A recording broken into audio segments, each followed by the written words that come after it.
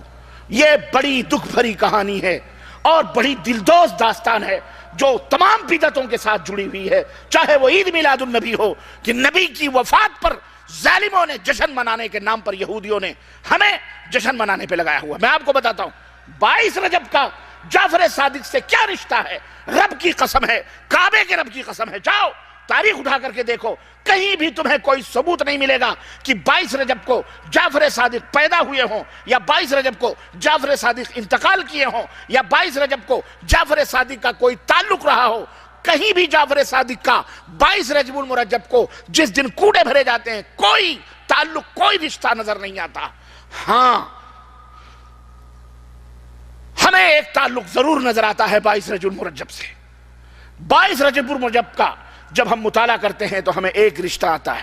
ایسی دلدوز کہانی، ایسی شخصیت، عالم اسلام کی جیسی عظیم شخصیت خلفائے راشدین کے بعد اور عظیم حکمران خلفائے راشدین کے بعد نہ کوئی پیدا ہوا اور شاید قیامت تک کوئی پیدا ہو سکے. وہ شخصیت کا تعلق 22 رجب المرجب سے ہے. وہ شخصیت جو بلا شرکت غیرے، تاریخ کے حوالے سے بلا شرکت غیرے، وہ عظیم شخصیت جس نے 20 سال تک پورے عالم اسلام پر تنہ تنہا حکمرانی کی تھی، اور جس نے باطلوں کے آنکھوں میں آنکھیں ڈال کر پنجہ آزمائی کرتے ہوئے ان کے ناطقے بند کیے تھے. خوارج کے فتنے ہوں، روافظ کے فتنے ہوں، بدعتیوں کے فتنے ہوں، یا بلوائیوں کے فتنے ہوں، اس عظیم شخصیت نے سب کے گلے دبوچے تھے. وہ شخصیت، عظیم شخصیت، قرآن آسمان سے اترتا تھا، پیغمبر اسلام کے صحن میں پیغمبر اسلام بیٹھے ہوتے، حکم دیتے، اے فلاں یہ اللہ قرآن نازل فرما رہا ہے، تم اس کو تحریر کرو. نبی کے پہلو بہ پہلو بیٹھی ہوئی وہ شخصیت قرآن تحریر کر رہی ہے، لکھ رہی ہے. وہ شخصیت جو پیغمبر اسلام حضرت محمد الرسول اللہ صلی اللہ علیہ وسلم کے نسبتی برادر بھی ہیں، جن کی ہمشیرہ محترمہ نبی کائنات صلی اللہ علیہ وسلم کی زوجہ محترمہ ہیں، جو ہم مومنوں کی ماں کہلاتی ہیں. وہ شخصیت جو قیامت تک آنے والے تمام مومنوں کے ماموں کہلاتے ہیں. وہ شخصیت جو بلا شرکت غیرے 20 برس تک جس نے حکمرانی کی تھی. تمہیں پتا ہے وہ شخصیت کون ہے؟ وہ شخصیت امیر المومنین امیر معاویہ بن ابی سفیان رضی اللہ تعالیٰ عنہ کی شخصیت ہے، جو 22 رجب المرجب کو جن کی وفات ہوئی ہے، انتقال ہوا ہے، ان کو امت مسلمہ یتیم ہوئی ہے، جن کی وفات سے اتنا بڑا صدمہ پہنچا ہے امت کو کہ حضرت عبداللہ ابن عباس خانہ کعبہ میں دسترخوان بچھائے ہوئے اپنے ساتھیوں کے ساتھ بیٹھ کر کھانے پر ابھی بیٹھے ہی تھے کہ خبر ملتی ہے، دمشق سے آنے والا شخص خبر دیتا ہے کہ آج امیر المومنین امیر معاویہ کی وفات ہو گئی ہے، کاتب وحی اس دنیا سے رخصت ہو چکا ہے، امت کا، لوگوں کا ماموں، مومنوں کا ماموں اس دنیا سے رخصت ہو چکا ہے، امیر معاویہ کا انتقال ہو چکا ہے. حضرت عبداللہ ابن عباس دسترخوان کو سمیٹنے کا حکم دیتے ہیں. دسترخوان سمیٹ دیا جاتا ہے، سوگ منایا جائے. کیوں؟ اس لیے کہ ایک عظیم حکمران آج اس دنیا سے گیا ہے. اس کا تعلق 22 رجب سے ضرور ہے. اس کا تعلق 22 رجب کو ہمارے تمہارے ماموں، مومنوں کے ماموں کا انتقال ہوا ہے. اب سوال یہ پیدا ہوتا ہے، وفات پر پوڑیاں کھائی جائیں، مٹھائیاں تقسیم کی جائیں؟ اللہ، ضرور کوئی نہ کوئی سازش ہے، ضرور کوئی نہ کوئی سازش ہے. اور یہ سازشی زمانے شروع سے چلے آ رہے ہیں. عبداللہ ابن سبا یہودی کی نسلیں مسلمان بن کر اس نے مسلمانوں کی کمر توڑنے کی کوشش کری. عبداللہ ابن سبا مسلمان بن کر آتا ہے. حضرت عثمان غنی کا خون بہایا گیا اسی مردود یہودی کی وجہ سے، جس نے اپنا نام عبداللہ رکھا. حضرت عثمان غنی کی خدمت میں حاضر ہو کے اسلام قبول کیا، اور مصر اور کوفہ اور بصرہ ہوتے ہوئے شام کا پورا علاقہ لیتے ہوئے اس نے نئے نئے مسلمان بنا کر ان کو گمراہ کرنا شروع کیا. اس نے ان کو شرک اور خرافات کے اندر ملوث کیا، اور اتنی سازشیں رکھی، حضرت عثمان غنی کو شہید کیا گیا، اسی کی سازش کا شاخسانہ تھا۔ حضرت علی رضی اللہ تعالیٰ عنہ شہید کیے گئے، خوارج پیدا ہوئے، اسی خبیث کے شاخسانے سے کربلا کا ایسا بھیانک خونی منظر بپا ہوا۔ انہی بلوائیوں نے، انہی سبائی یہودیوں نے باقاعدے مسلمان بن کر کے مسلمانوں کی صفوں میں مسلمانوں کو بیوقوف بنا کر، اور جناب علی یہودی کام کرتے رہے، اور آج تک یہودیت کام کر رہی ہے۔ آج تک یہودیت کام، اسلام کے نام پر یہ سب ایجنٹ بنے ہوئے ہیں لوگ، اور یہودی اپنا کام کر رہا ہے۔ یہودی اپنے مطلب کا کام کرواتا تھا آپ سے، لیکن نام اپنا نہیں دیتا تھا، آپ کا پسندیدہ نام اس کے اوپر جوڑا کرتا تھا۔ جعفر صادق، یہ رافضی شیعوں نے ایجاد کری اس رجب کے کوڑے کو، اور نام دیا امام جعفر صادق کا۔ نام دیا کس کا؟ 22 رجب کو۔ جعفر صادق کا کوئی تعلق نہیں، لیکن نہیں، رافضی شیعوں کو جو یہودیوں کے ایجنٹ ہیں، جو یہودیوں کی پیداوار ہیں، انہوں نے دیکھا کہ ہمیں خوشی منانی ہے، خوشی منانی ہے۔ کیوں؟ اس لیے کہ امیر معاویہ جن کو وہ اپنا دشمن سمجھتے ہیں، یزید جن کو وہ اپنا دشمن سمجھتے ہیں، خود قتل کر کے ابنائے رسول کو، اولاد رسول کو، یہ الٹا چور کوتوال کو ڈاکے ان صحابہ کرام اور ان ائمہ کے اوپر انہوں نے تھوپ دیا تہمتیں۔ انہوں نے سوچا امیر معاویہ سے بدلہ لینے کا سب سے بہترین موقع ملا ہے، کسی کو نہیں معلوم۔ ایسا کرو 22 رجب کو جعفر صادق کے نام پر اس فاتحے کو ایجاد کر دو۔ یہ فاتحہ ہندوستان میں پیدا ہوئی ہے، جعفر صادق کے کنڈے ہندوستان میں پہلی دفعہ بھرے گئے جب ایرانی شیعوں نے آ کر کے ہندوستان پہ قبضہ کیا۔ بابر کے زمانے میں، ہمایوں کے زمانے میں بھاگا تھا نا یہ بھارت سے، اور جا کے ہندوستان میں 50,000 ایرانی شیعہ ملے، 50,000 فوجیوں کی ڈریس میں ان کے علماء، جس طرح ایسٹ انڈیا کمپنی سے ہزاروں لاکھوں پادری کی کرسچن بنانے کے لیے متحدہ ہندوستان کے اندر آئے تھے فوج کے نام پر، حالانکہ وہ تھے پادری تھے، وہ علماء تھے کرسچنوں کے۔ ایسے ہی جب بابر یہ ہم بھاگ کر کے گیا تھا تو وہاں سے ایران سے مدد لی تھی اس نے، اور باقاعدے 50,000 مولوی ایرانی ہندوستان کے اندر آ کر کے اپنے مذہب کو پھیلانے کے لیے انہوں نے اس طرح سے تعویذ، گنڈے، پلیتے، درگاہ، مزار، قبر، یہ تمام سب الا بلا، اور جو نیاز اور فاتح اور دیگر چیزیں، یہ سب صوفی تصوف، یہ سب انہوں نے ایجاد کیے۔ راگ رنڈیاں سب کچھ انہوں نے، قوالیاں، یہ وہ سب انہوں نے ایجاد کیے، مسلمانوں کو جو اہل سنہ والجماعت ہے ان کو گمراہ کرنے کے لیے۔ سادے سودے لوگ ان کے ایجنٹ بن گئے، کھانے پینے والے بن گئے، کھانے پینے کے لیے پیدا ہوئے۔ انہوں نے جعفر صادق کے نام سے امام امیر المومنین حضرت امیر معاویہ کی وفات پر خوشیاں منانے کے لیے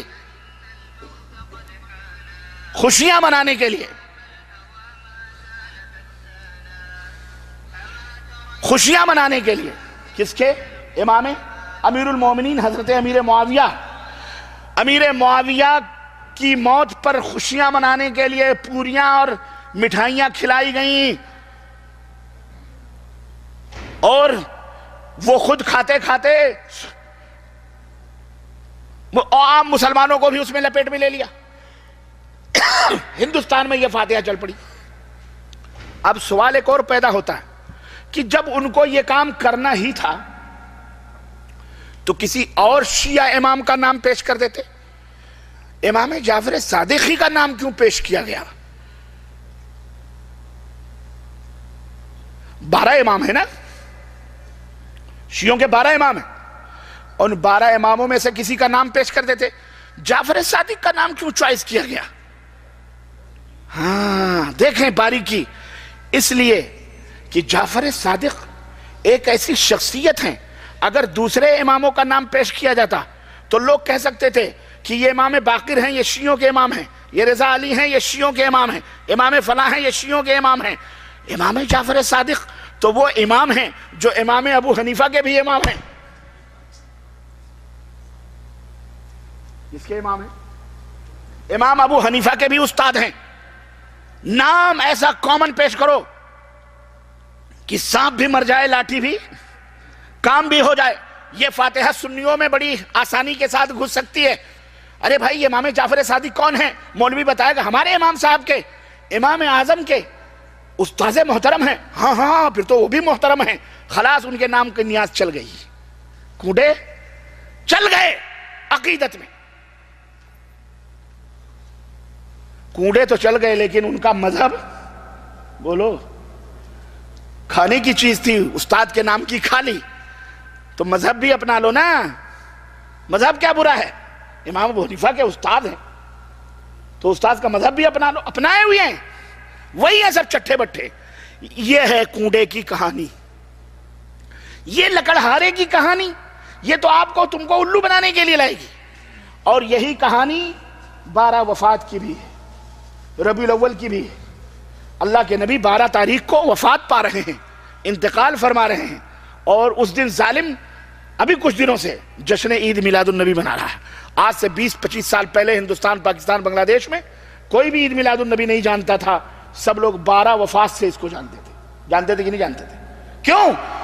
اللہ کے نبی 12 تاریخ کو انتقال کیے ہیں، تاریخ سچی ہے، پکی ہے، لیکن 12 تاریخ کو اللہ کے نبی پیدا ہوئے، یہ پکی تاریخ نہیں ہے، بلکہ سچی اور کیلنڈر اور مورخین کے حساب سے جو سب سے ماہرین فلکیات کے حساب سے جو سب سے پکی تاریخ ہے وہ 9 ربیع الاول ہے، لیکن 12 ربیع الاول کو نبی کا انتقال ہوا، یہ حقیقت ہے، لیکن پیدائش بعض لوگ کہتے ہیں 9 ربیع الاول کو، یہی مورخین کا کہنا ہے۔ 12 کو آپ کی وفات ہوئی، یہودیوں نے سوچا خوشیاں منانے کا سب سے بہترین طریقہ ہے، محمد مر گئے صلی اللہ علیہ وسلم، ہاں حط المشمش علی التفاح دین محمد واللہ راہ، خوشیاں منانے لگے، تالیاں پیٹنے لگے کہ محمد چلے گئے۔ ظالموں، محمد الرسول اللہ کا انتقال ضرور ہوا ہے، لیکن محمد الرسول اللہ نے جو دین دیا ہے وہ دین کبھی مر سکتا، وہ قیامت تک کے لیے زندہ ہے اور زندہ رہے گا انشاءاللہ تبارک و تعالی، جب تک ہمارے رسول کی رسالت کی حکمرانی چلے گی۔ انہوں نے کیا کیا؟ وفات رسول کو ہٹا کر کہا ایسا خوبصورت نام دو، یہ جتنے بھی چیلے چاپڑ ہیں نا جن کو ہم نے پہلے سے الو بنایا ہوا، یہ پھسل جائیں، پھسل گئے۔ عید میلاد النبی، کیا؟ عید میلاد النبی، عید منائی جا رہی ہے۔ نبی نے 2 عید کرائی، تیسری عید پیدا کری انہوں نے، نبی کا جنم دن، برتھ ڈے منائے جا رہے ہیں، کرسمس کے۔ اس طرح سے نبی کی وفات پر خوشیاں منانے والے خوشیاں مناتے ہیں، سمجھ جاؤ یہ عاشقان مصطفیٰ ہیں یا دشمنان مصطفیٰ ہیں۔ اللہ تعالیٰ ایسے شرکیات اور ایسے بدعات سے ہم سب کو محفوظ رکھے۔ یہ پوری کہانی رجب، یہی شب معراج کا معاملہ آئے گا ابھی 27 کو، آپ دیکھو گے ہمارے ملکوں میں سجاوٹ ہوگی، جشن ہوں گے، مولوی چیخے گا، چلائے گا۔ ایک بات پوچھو کہ یارو کیا اللہ کے نبی کے زمانے میں 23 برس کی زندگی میں اللہ کے نبی کے زمانے میں یہ رات آئی تھی کہ نہیں آئی تھی؟ معراج کی یہ شب ابو بکر کے زمانے میں آئی کہ نہیں آئی؟ عمر کے زمانے میں آئی کہ نہیں آئی؟ عثمان، طلحہ، زبیر اور علی، فاطمہ اور محدثین ائمہ، ان کے زمانے میں یہ رات شب معراج کی آئی کہ نہیں آئی؟ انہوں نے منایا ہے؟ اگر منایا ہے تو ہمیں بھی بتلاؤ، ہم بھی منانا چاہتے ہیں۔ اگر نہیں منایا ہے اور ہرگز نہیں منایا ہے اور کبھی نہیں منایا ہے تو یاد رکھو یہ تمہیں جہنم میں خوشیاں لے جانے والی ہیں، یہ جنت میں نہیں جانا۔ یہ بدعات ہیں، منکرات ہیں۔ اللہ ایسے بدعات سے ہمیں محفوظ رکھے اور اپنے نبی کی سنتوں سے محبت کرنے اور سلف کے طریقوں پہ چلنے کی توفیق عطا فرمائے، آمین یا رب العالمین۔ وصلی اللہ علی نبینا محمد وعلی آلہ وصحبہ اجمعین، والسلام علیکم ورحمۃ اللہ وبرکاتہ۔